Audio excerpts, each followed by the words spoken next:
Welcome to DangIT Plays Doom. You know, it's not so fun when we know the mistakes that we made in the, I guess, rehearsal run through. Why'd you guys tell them that? So yeah, by the way, this is our second time doing this play session. Because, well, first of all, we're playing on your PS4, which I haven't done in a while, so there are bound to be like errors and stuff like that going on. So what ended up happening was that we did a good number of runs where we tried to test, like, is there something wrong with the audio or something wrong with the gameplay? Luckily, we did, and we found out that our first, like, what was going to be our first run through of, like, the beginning chapter, would you call it? The audio wasn't playing for the gameplay, but our audio here was just totally fine with the mic. And it turns out that the PS4 has its own speaker, whereas the Xbox doesn't. So those two things can only run separately: the game or the controller, or at least the console. Or the that's what I deduce HDMI. Anyway. Anyone who is much more savvy about how the PS4 works, or have more experience doing Let's Plays on the PS4, please let us know if there's a way to use headphones through the controller and also capture actual in-game audio. If you did that, that would be great. Dog and swing. Go ahead. The crap box, more like the crap station 4. You owned that joke. You owned it. There's someone in our comments when we were playing Fallout 4. Like, someone keeps, like, well, at least not always, but like at least twice, which means everything anyway. Okay, so here's the opening. We've already seen this before, unfortunately, but still awesome. Yeah, whatever. It's my fetish. Yeah, okay, we did that joke in the last one. I'll do it again. It's my fetish. All right, so we're pretty much like playing over. Don't worry, we didn't go too far. We just kind of went through this is a cold opening, if you will, to the title sequence, and then we actually went through a first like round of enemies. And then we just had reached the gate, and then we stopped because that was the episode. So, starting anew. Did you already have that recorded? Yeah, you did. Yeah. Perfect. All right. So yeah, and then we got that out of the way. The other thing we have to get out of the way, as like an obligation, we had like this extensive overview of our own lore for this game for Doom, but this particular Doom game. Yes. Yeah, base lore of Doom. You're on Mars. You're a space marine. The gates of hell have opened. And you'll find out why the gates of hell have opened later on. But Justin over here has invented his own extensive lore. Okay, I forgot what I gotta do. Go to the screen on the right side of that. Oh yeah, press that. Okay. Yeah. So anyway, if you would please, what is the real lore to this iteration of Doom? Right, and we already seen this, so we don't need to like pay too much attention. So yeah, it's hell. Whatever. Yeah, it's hell. So. This took place like hundreds of years after the events of Fallout 4, in which, spoiler alerts, in our playthrough, particularly our playthrough, our character Smegdorf takes down the Institute with her overly sized muscles, and oh look, flashback of everything that happened, which is scary 1994 times. But a researcher who was with Sean, our son, at the time of the attack, but narrowly escaped with his life. And so, in order to continue and try to revive the Institute the way that Sean had imagined it, he took shelter in the vaults in hopes to like learn more about, or at least try to bring back the Institute by reviving synths, actually reconstructing synths into more Smegdorf's physiology. So like aside from the power fist, just like sheer strength, right? And just a need to punch things. Mm-hmm. And so, however, the Vault Dwellers eventually had to leave because it was becoming safer to go outside. And it was at the time that we kind of like took care of a lot of the super mutants and just all the other bad stuff that's already in the wasteland. But at the same time, there was also research about like those particular mutations to, as you see, kind of like research demonic summonings and stuff like that.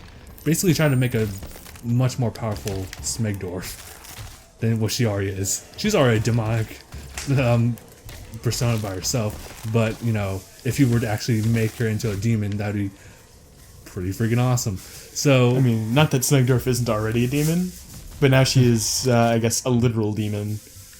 Right. So, you know, like so the researcher's children and the children of his children did more research on Smegdorf, the synth. And what ended up happening is that they kind of, like the kids kind of like branched off into research, more focused on demonic summonings and stuff like that instead of like an actual synth research facility. And so what you end up having is like small numbers of like prototypes of Smegdorf until you find, oh man. Whoops, I hurt myself in the process there, but that was pretty cool though. I had no idea that barrel was going to come, I guess, barreling across the screen like that. Oh geez, barrel. Whatever. Alright, so this long story short, we have Doom Guy here, who's actually a synth. Oh. Not just any synth, but a synth made by, or at least based on Smegdorf's body, her personality, and everything about her. And so, sure, we know her, or him, or her, because gender fluid. Yeah. So we've already established that Smegdorf is a gender fluid jellyfish. Right. So, Doom Guy, alias Smegdoom. Man, I suck at this game.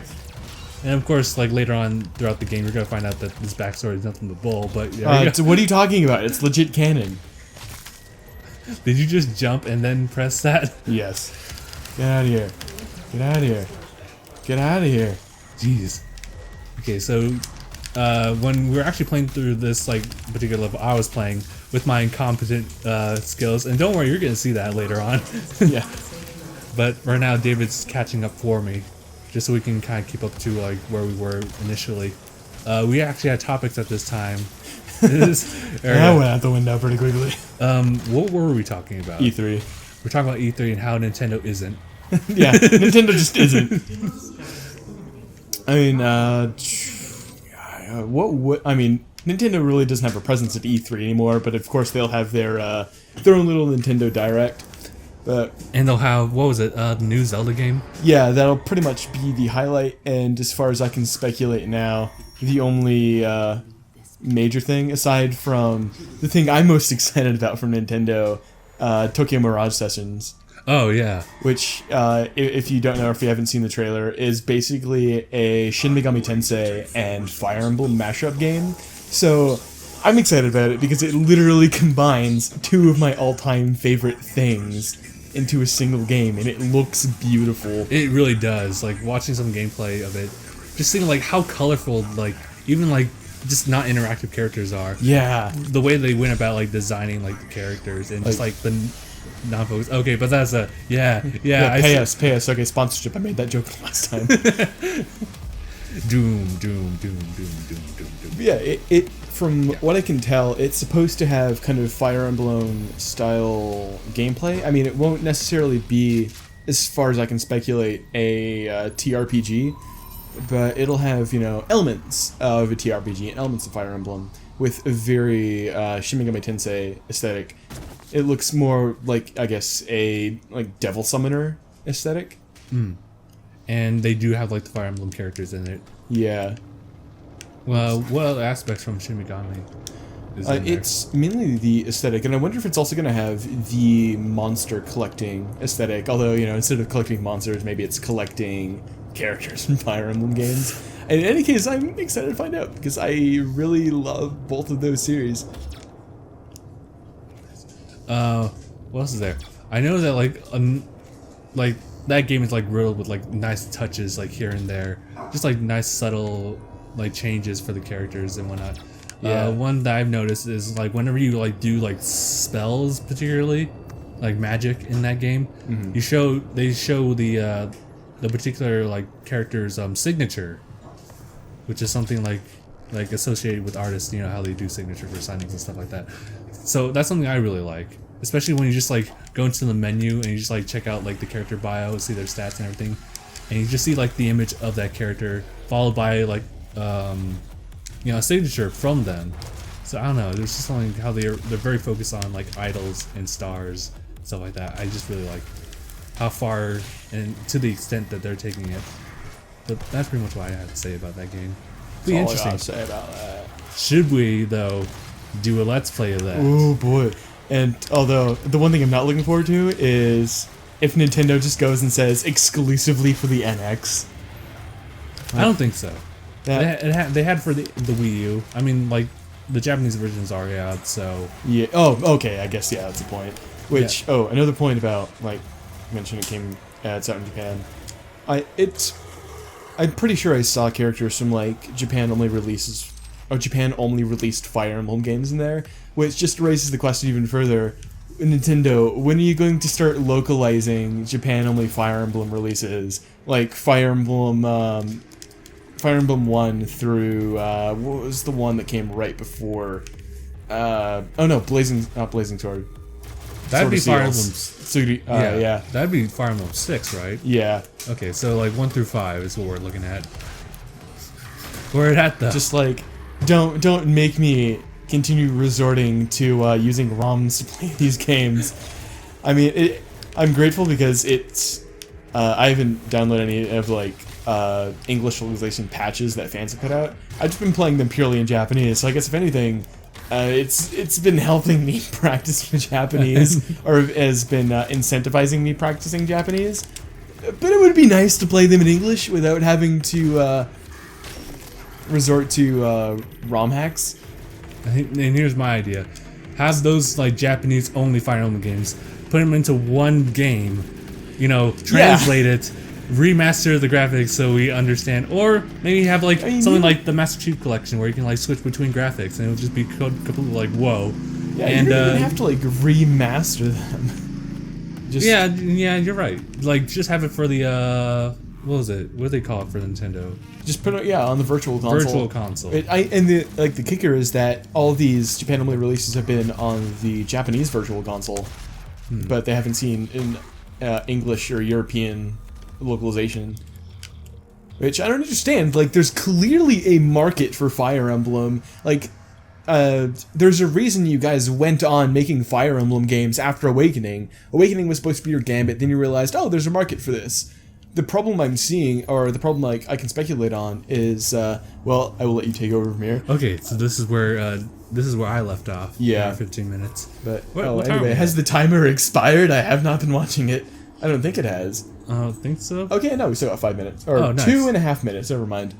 But, okay. Gosh, what was I saying? Oh, yeah. So, Awakening came out, and that was supposed to be Intelligent Systems, like, final gambit as to, okay, sales kind of dipped after Shadow Dragon and Radiant Dawn, so I'll try it one last time. We'll revamp the series and see if, we can pick up popularity again. And yeah, I mean, they did. Awakening was a great game.